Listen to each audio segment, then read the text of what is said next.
সে সংসার কিন্তু সুখের এবং শান্তির কোনোটাই হবে না।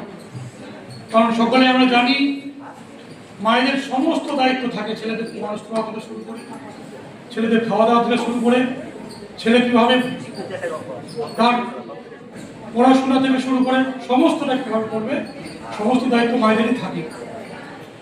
তাই আমরা সকল মিলে আমাদের সাগরদিঘি ব্লককে সুন্দর একটা ব্লক করতে হলে সব থেকে বড় ভূমিকা যাদের আমাদের মায়েদের। জয়েন্ট ম্যাডাম বলেছেন স্বচ্ছ সেবা নিয়ে।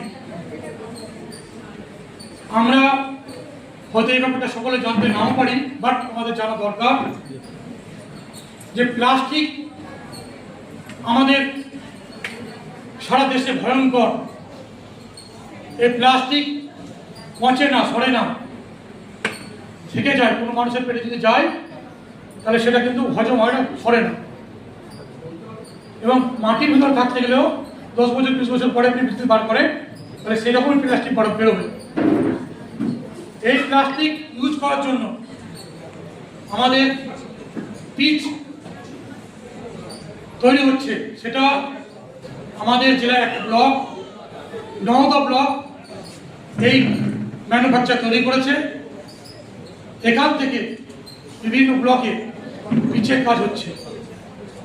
এটা আমি অলরেডি এডিএম সাহেবকে বলেছি, ডিপিও ডিআরও সাহেবের সঙ্গে কথা হয়েছে, আমাদের বিডিও সাহেবের সঙ্গে আলোচনা করেছি। এটা যদি আমাদের ব্লকে আমরা চেষ্টা করবো করার, কারণ প্লাস্টিক নির্মূল আমাদের দরকার।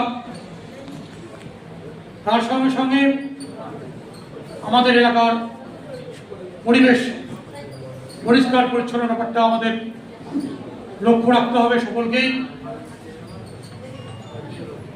আমরা সকল মিলে যদি চাই যে পরিষ্কার পরিচ্ছন্ন আমরা রাখবো, তো আমাদের পক্ষে অসম্ভব বলে কিছু হবে বলে আমার মনে হয় না। আজকে এ একটা দিন, নারী দিবস, সারা বিশ্বে এটা পালন হচ্ছে। আমরা সেটা সাগরদিঘি কমিউনিটি হলে পালন করছি। আমরা সকল মিলে একসঙ্গে হয়ে যেভাবে আজকে আনন্দময় হয়ে আমাদের ব্লক উঠেছে, এটা আমাদের গর্বের। তাই সকলে ভালো থাকবেন, সুস্থ থাকবেন। আপনারা সকলে জানেন যে মাহে রমজান মাস চলছে। সকলকে মাহে রমজান মাসের শুভেচ্ছা, অগ্রিম শুভেচ্ছা জানাই আমাদের দলের হোলি। আর সাগরদিঘির মায়েরা যারা